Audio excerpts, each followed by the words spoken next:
Ponuka na objavovanie všetkých regiónov v našom kraji sa výrazne rozšírila.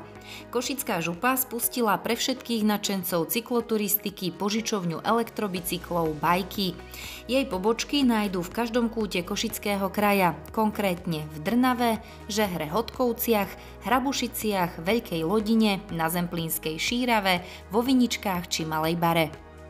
Vzhľadom na to, že v minulosti bol obrovský záujem o dotácie na podobné projekty, rozhodli sme sa riešiť tento problém systémovo a v podstate cez našu spoločnosť Development Košického samosprávneho kraja sme nakúpili viacero takýchto požičovní.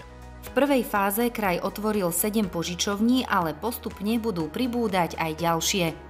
Všetky podmienky si budú môcť návštevníci pozrieť na stránke bajky.sk, zároveň si budú môcť zarezervovať bicykel dopredu. Chceli sme výzvu stretý tým, ktorí si chcú naplánovať svoju cestu a samozrejmosťou je aj to, že požičovňa požičiava aj príslušenstvo k týmto bicyklom, či už prilby alebo sedačky pre deti a ďalšie súčasti.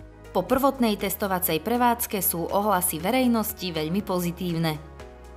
Ponúkame rôzne druhy odpočinku, máme tu reštauráciu, penzión, wellness, koníky a teraz po novom, dneska sme prestrihli pásku, ponúkame bike station, to znamená, že naši zákazníci si môžu prenajať elektrobicykle a povoziť sa tu po slovenskom Tokaji.